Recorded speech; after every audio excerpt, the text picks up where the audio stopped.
जोहार। नई बुलंदी कार्यक्रम में आप तमाम दर्शकों का स्वागत है। भूमि संरक्षण एक ऐसा विषय है जो आज के परिप्रेक्ष्य में बेहद समयचीन हो गया है, बेहद जरूरी हो गया है और दुनिया भर में भूमि संरक्षण के लिए कार्य हो रहे हैं। हमारे झारखंड में भूमि का जिस प्रकार से कटाव हो रहा है और अच्छी मिट्टी बह करके नदियों के माध्यम से समुद्र में चली जा रही है, ऐसे में भूमि संरक्षण हमारे लिए भी बहुत ज़रूरी है। हमारे झारखंड में दामोदर वैली कॉरपोरेशन एक ऐसा बड़ा निगम है जिसके माध्यम से यहाँ डेवलपमेंट के बहुत सारे काम चल रहे हैं।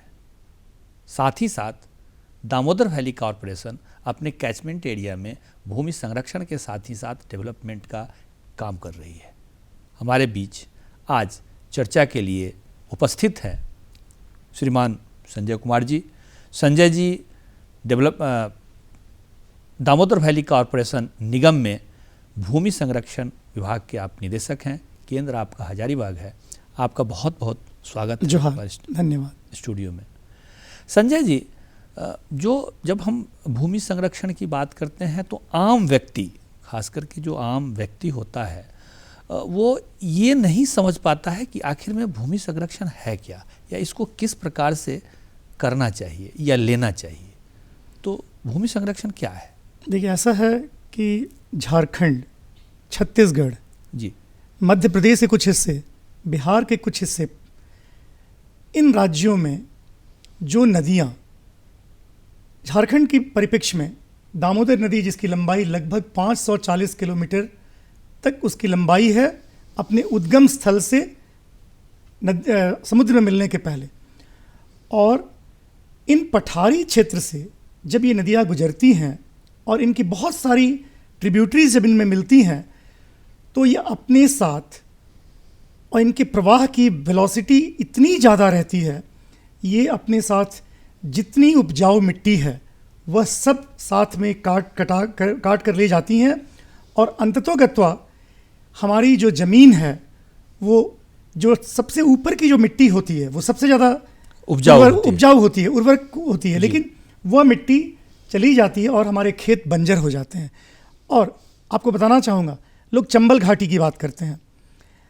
आज अगर इस विभाग ने काम न किया होता, झारखंड के कम से कम 6 से 7 जिलों में यहाँ भी उसकी विभीषिका, जो चंबल घाटी की बात करते हैं, चंबल की विभीषिका यहाँ भी देखने को मिलती। इतनी बड़ी दामोदर नदी की, दामोदर आप भी जानते हैं, इसे बंगाल का अशोक कहा जाता था, सौरव ऑफ बंगाल। और आप जानते हैं, इतनी बाढ़ आते थे तो दामोदर घाटी निगम ने सोचा कि कैसे इस पर काम किया जाए, और अमेरिका में टेनेसी वैली कॉरपोरेशन के पैटर्न पर दामोदर वैली कॉरपोरेशन ने 1948 में इसका जन्म हुआ। और आपको जानकर आश्चर्य होगा, जो डीवीसी आज बिजली के लिए जाना जाता है, उसकी उत्पत्ति केवल और केवल हमारे बड़े बड़े बांध के निर्माण और उन बांधों को किस तरह बचाया जा सके, उन रिजर्वॉयर्स की ज़िंदगी को कैसे बढ़ाया जा सके, इसके लिए किया गया। और आपको साथ साथ ये बताना चाहूँगा, भूमि संरक्षण का जन्म पूरे भारत में झारखंड के हजारीबाग में ही हुआ। देश के बड़े बड़े नामी वैज्ञानिक, और हाल में रांची में एक कन्वेंशन में डॉक्टर बाली ने कहा कि मैं झारखंड की धरती को प्रणाम करता हूं, जहां से इस टेक्नोलॉजी का जन्म हुआ।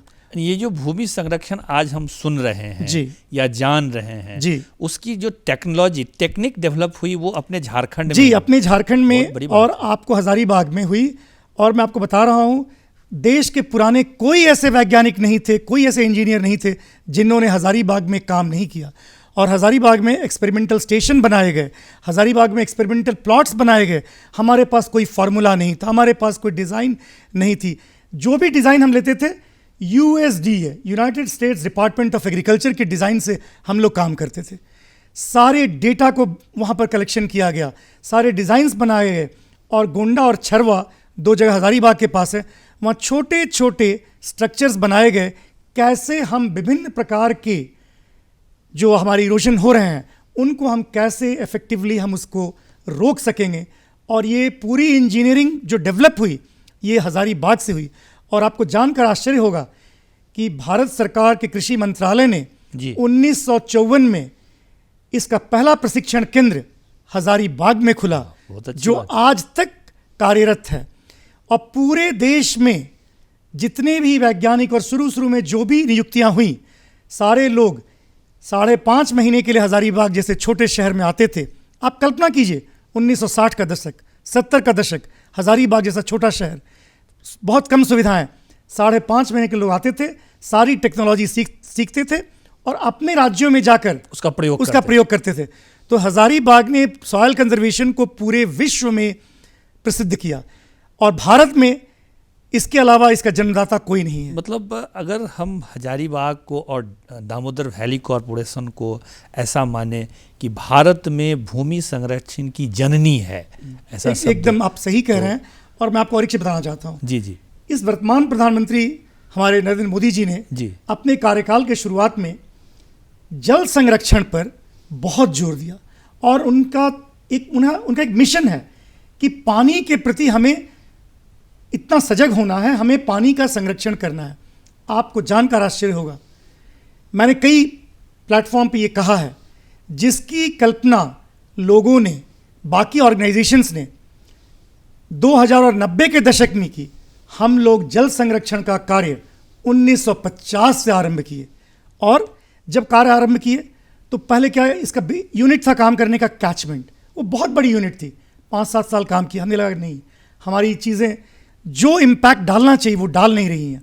फिर हमने क्या किया, हमने उसके वाटरशेड लेवल पर काम करना शुरू किया। हमने देखा कि और तृतीय पंचवर्षीय योजना में भारत सरकार ने नदी घाटी परियोजना, रिवर वैली प्रोजेक्ट स्कीम लाया। क्यों?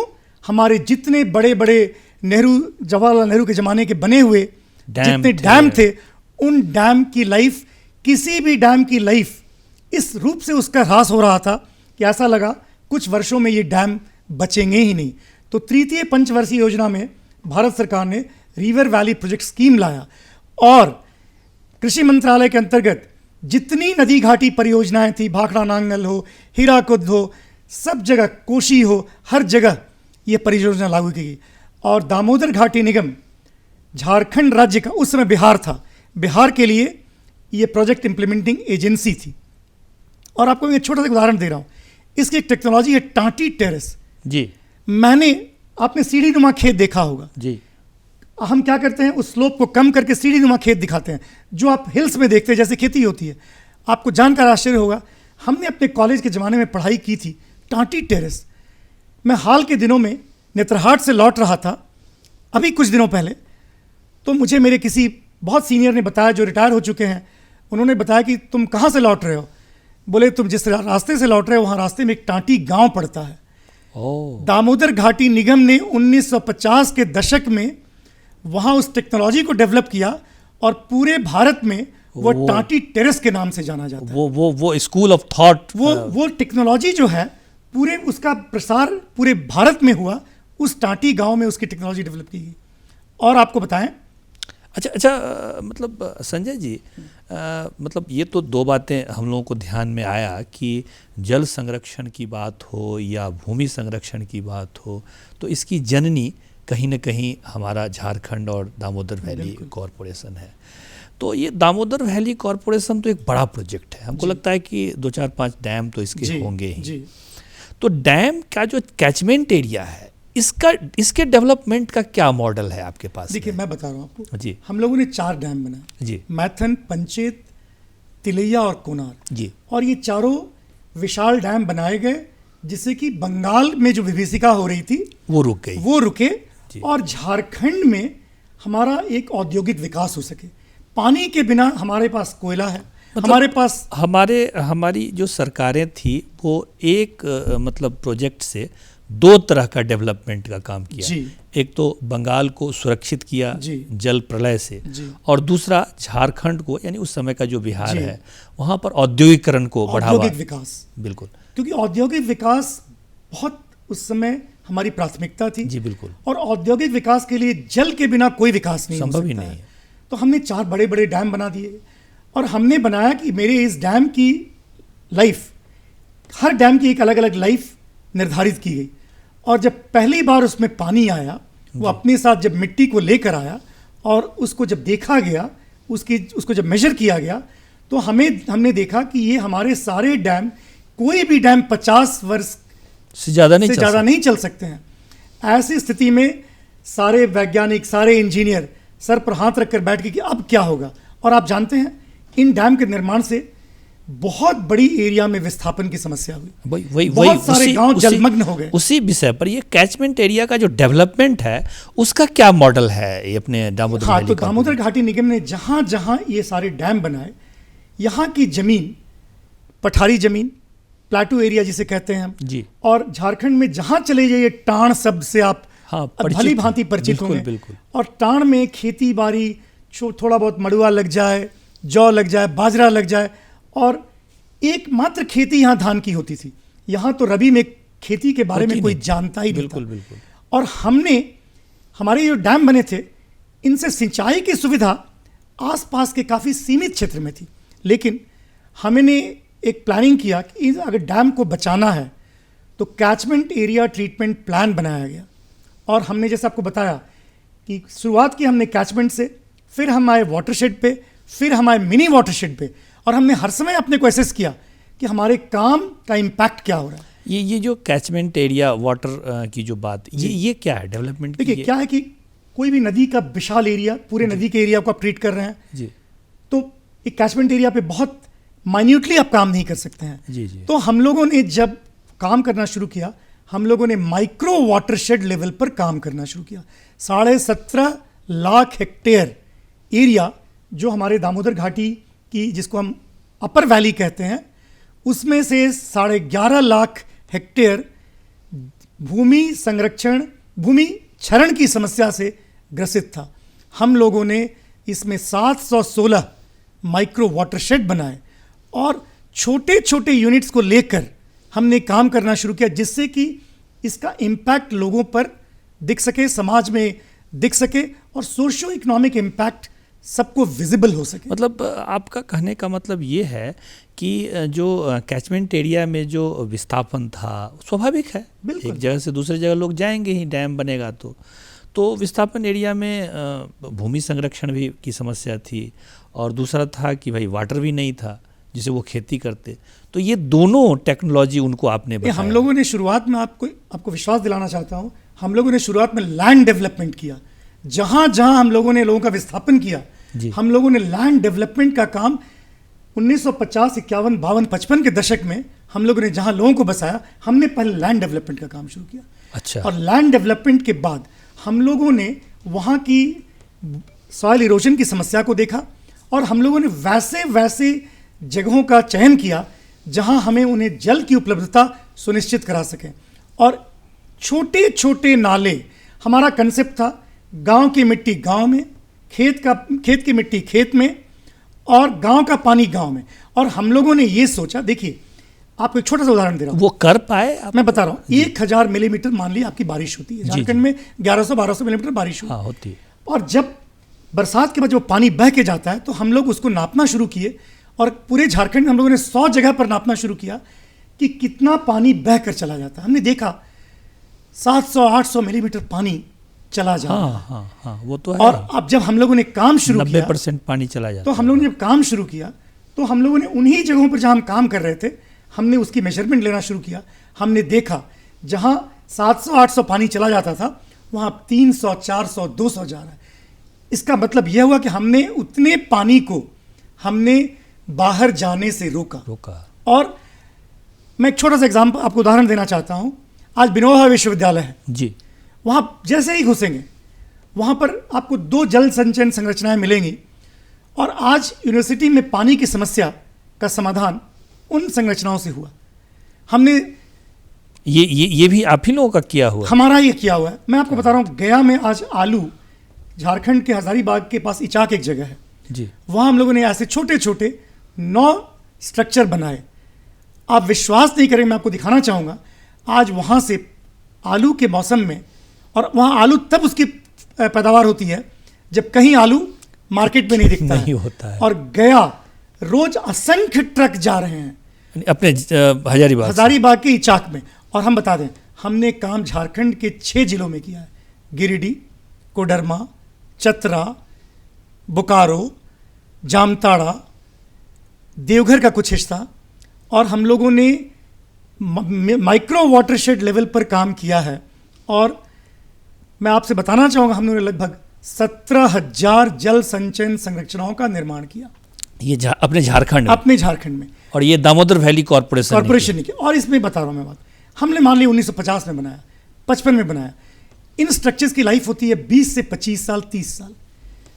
हमारे कई स्ट्रक्चर्स आज की डेट में जो 50-55 में बनाए थे, वह क्या हो गए, आप वहाँ जाइएगा, वह एक नंबर की धान की खेत हो गई है, क्योंकि इतनी उपजाऊ मिट्टी आके उसमें जमा हो गई कि वो जमा होते होते उसका जो स्टोरेज कैपेसिटी था वो भर गया और वहाँ धान खेत बन गया। आप केवल कल्पना कीजिए, ये मिट्टी अगर हमारे डैम में जाती, और हमारे चारों डैम का सेंट्रल वाटर कमीशन ने सर्वे किया है, हमारे डैम्स की लाइफ अभी भी 50 साल से ऊपर बची हुई है, जबकि 75 वर्ष लगभग हो चुके हमें इन डैम्स के निर्माण के बावजूद। यानी आप ये कहना चाह रहे हैं कि ये जो डैम हम बनाए थे, ये जो कैचमेंट एरिया में जो डैम में जो पानी बह कर के आता है, तो जो सील्ड आते हैं वो आपने बाहर ही रोक लिया, डैम में जाने ही नहीं। देखिए, ऐसा है कि कोई भी ये क्लेम नहीं कर सकता कि हम पूर्णतया जाने नहीं दे सकते। हमने उसको कम किया, जो जिसकी अधिकता इतनी अधिक थी कि हम भी उसकी कल्पना और उसका 2 लाभ मिला। एक तो डैम अभी भी सुरक्षित है, दूसरा बाहर के जो किसान थे वो भी लाभान्वित हुए। और नहीं बता रहा हूं मैं आपको, हमने देखा है, आप सुदूर इलाकों में चले जाइए, टाण है स्थल, भगवान ने झारखंड को एक चीज दिया है, झारखंड में नेचुरल साइट्स, सिर्फ आवश्यकता है उस पार की नजर की। आप थोड़े से खर्च में, आप विश्वास नहीं करेंगे, हमारा पहले तो हम लोग 20,000, 15,000, 25,000 रुपए में डैम बनाते थे, और आज की तारीख में भी हमारा कोई स्ट्रक्चर 3 लाख रुपए से ज्यादा का स्ट्रक्चर हम बनाते ही नहीं है। नई जल संचयन संरचनाओं का निर्माण, और साल भर उसमें पानी की उपलब्धता रहती है, और जैसे पहली बार वहां पानी का जमा हुआ, अगल बगल इलाकों में आप 2 साल के बाद जाइए, आप उन जगहों को पहचान ही नहीं पाएंगे। रबी की खेती अगर झारखंड में देन है तो दामोदर घाटी निगम की देन है। यहाँ के लोग गेहूं लगाना नहीं जानते थे, और जहाँ जहाँ हमने ऐसे स्ट्रक्चर बनाए वहाँ गेहूं आज लहलहाता है। एक और आपको आश्चर्य पहलू बताता हूँ, धान भी यहाँ के लोगों के लिए निश्चित फसल नहीं थी। हाँ, अनिश्चित था, क्योंकि मानसून, बारिश बरसात के समय में 15 दिन मानसून खत्म हो गया। हाँ, ना आप रोपनी कर सकते हैं, हाँ, बिल्कुल, ना धान हो सकता है।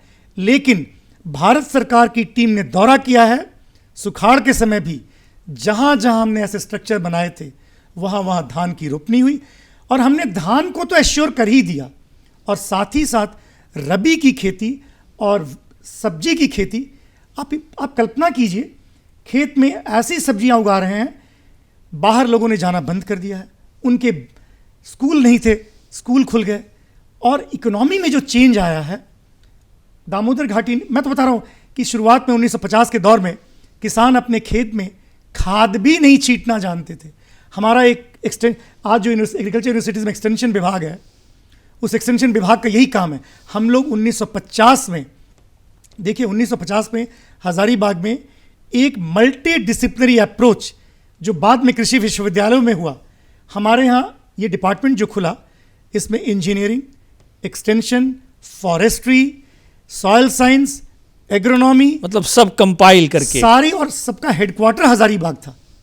और हम लोग आपके पूरे झारखंड के जहां जहां से दामोदर में पानी आता है, बराकर नदी में जहां से पानी आता है, उसका जो कैचमेंट एरिया है, हम लोगों ने कैचमेंट एरिया में माइक्रो लेवल पर काम करना शुरू किया, और हम लोगों ने किसानों में जागरूकता फैलाई। एग्रीकल्चर यूनिवर्सिटीज़ तो ये बहुत बाद की देन है, और आज भी एग्रीकल्चर यूनिवर्सिटीज़, IIT, और आपको बता दूं हमारे सेंटर के डेटा से IIT खड़गपुर से कम 50 से अधिक लोगों ने डॉक्टरेट की उपाधि हासिल की है। तो हम लोगों ने इतने सूक्ष्म स्तर पर काम किया। अब देखिए, हमने डैम की लाइफ बचा ली। अब DVC ने हाल में 2023 में 2000 मेगावाट सौर ऊर्जा। हाँ, अच्छा, ये संजय जी, ये जैसे हाइडल पावर हमारा प्रोजेक्ट तो हाइडल जी। पावर पर ही एस्टैब्लिश है, तो इधर जो सुनने में आया है कि दामोदर वैली कॉरपोरेशन सौर ऊर्जा के क्षेत्र में भी कुछ काम कर रहा है, ऐसा कुछ है क्या? देखिए, दामोदर घाटी निगम ने तो पहले डैम बनाए। जी बिल्कुल। इसका मल्टीपर्पज ऑब्जेक्टिव था। हमने ट्रांसमिशन लाइन बनाए। जी। हमने झारखंड में बिजली की संरचना को इन दामोदर बराकर क्षेत्र में ट्रांसमिशन से लेके ऑपरेशन से लेके हमने पावर जनरेशन का काम शुरू किया। तो हमने जो अपने मूल उद्देश्य थे कि यहाँ के औद्योगिक विकास हो, हमने उसके लिए भी अपना कार्य शुरू किया। औद्योगिक आधारभूत संरचना तो डेवलप। बिजली सबसे प्राथमिक चीज है जिस पर कोई भी उद्योग आधारित हो सकता है। बिल्कुल। सेल हो, कोल माइनिंग हो, ये सारी चीज बिजली के का हमने पहले पन बिजली से शुरू किया। फिर कोयले की उपलब्धता देखते हुए हमने थर्मल पावर प्लांट्स बनाए। अच्छा, अपने थर्मल पावर प्लांट्स भी हैं? हमारे थर्मल पावर प्लांट चंद्रपुरा में, बोकारो, और एशिया के पहले सबसे पहला थर्मल प्लांट डीवीसी ने ही बनाया। हमने बोकारो थर्मल, चंद्रपुरा, आपका कोडरमा, ये सारे थर्मल पावर प्लांट्स डीवीसी के ही। हमने बंगाल में मेजिया, दुर्गापुर थर्मल, अंडाल। तो हम लोगों की लगभग 7,500 मेगावाट कैपेसिटी है थर्मल की, थर्मल और हाइडल मिला। लेकिन के। हाइडल का हिस्सा बहुत कम है। और हमने हाइडल कितना हम लोग उत्पादन करते होंगे? हम लोग लगभग 250 के आसपास हम हाइडल पावर का जनरेशन करते हैं। लेकिन हमने ये जो, क्योंकि हमारे पास 4 डैम थे, इसकी पानी की उपलब्धता देखते हुए, सब देखते हुए हमारी सीमित उत्पादन की क्षमता थी, तो हमने आपका ताप विद्युत पर का सहारा लिया। हमने इस तरह से विकास किया। लेकिन इस विकास के अलावा हमने अपने ऑब्जेक्टिव से अपने को कभी विमुख नहीं किया। और जो मैं आपको ऐसे जंगलों का हम लोगों ने किसानों की बंजर भूमि पे जंगल। हाँ, नहीं, हम ये जानना चाह रहे थे कि बंजर भूमि, जल संरक्षण, भूमि संरक्षण तो हमने किया ही है। जैसे आपने कहा कि दामोदर वैली कॉरपोरेशन पहले हाइडल पावर, फिर हाइडल पावर के बाद फिर थर्मल पावर, और थर्मल पावर के बाद फिर सौर ऊर्जा। अभी हमारा दामोदर घाटी पर की प्राथमिकता हो गई है सौर ऊर्जा। अच्छा, तो हमारे उसके क्षेत्र में क्या काम कर रहा है? हमारे पास सबसे बड़ी पोटेंशियल क्या है जो पूरा राष्ट्र देख रहा है जी, कि हमारे पास जो 4 डैम हैं, बहुत बड़ा हमारे पास इसका डूबा क्षेत्र जिसको कहते हैं, सबमर्जेंस एरिया है। और हम लोगों ने इसका सर्वे कराया है। हम अपने 4 डैम से 2000 मेगावाट हम सौर ऊर्जा का उत्पादन कर सकते हैं। और 2000 मेगावाट का सौर ऊर्जा का उत्पादन हमारी बिजली को सस्ता बनाता है, और हम सस्ती बिजली लोगों को उपलब्ध करा सकते हैं। और ये एनर्जी हमें कोई पोल्यूशन नहीं देती है, कोई प्रदूषण इसका नहीं है। और तो इस दिशा में कितना काम हो रहा है? इस दिशा में हम लोगों के DPR बन चुके हैं। हम लोगों ने NTPC से भी जॉइंट वेंचर बनाया है। SGVNL सतलज जल निगम से भी हम लोगों ने MOU किया है, और हमारा DPR बन गया और हम इस काम में आगे बढ़ रहे हैं। इसके अलावा हमारे पास जो भी DVC की बहुत खाली ज़मीन पड़ी हुई है जी, हम उसमें भी माने ज़मीन पर सोलर ऊर्जा का के क्षेत्र में अभी हमारे कोडरमा में 10 मेगावाट के लिए काम जोर शोर से चल रहा है। हमने अपने ऑफिसेज के छतों पर ये लगाए। अच्छा, तो अभी कितना हम माने ये सौर ऊर्जा माने गैर पारंपरिक स्रोत से अभी हम लोग जस्ट एंटर किए हैं, और लगभग मतलब हमें उम्मीद है कि हम 2-3 वर्षों के अंदर जी हम 2000 मेगावाट बिजली जनरेट करेंगे।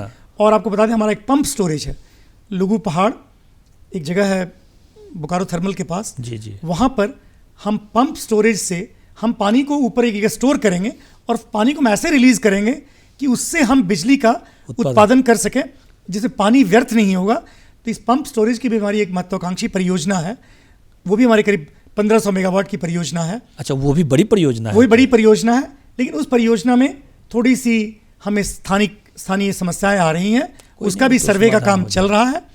तो अब हम अपने को दामोदर घाटी निगम ने यह निश्चय किया है कि हम लोग जो रिन्यूएबल एनर्जी रिस्क जो हम की तरफ हम अपना ध्यान लगाएंगे, केंद्रित कर रहे हैं। ग्रीन हाइड्रोजन की बात भी हमारे यहाँ चल रही है। हम उसकी तरफ भी कुछ पायलट प्रोजेक्ट्स ले रहे हैं, लेकिन प्रमुखता हमारी अभी सौर ऊर्जा रहेगी। अच्छा संजय जी, ये तो सब बातें हुई, लेकिन हमारे गांव में बैठे हुए जो मित्र हैं उनको आप क्या संदेश देना चाहेंगे जो हमारा कार्यक्रम देख रहे होंगे? देखिए, झारखंड में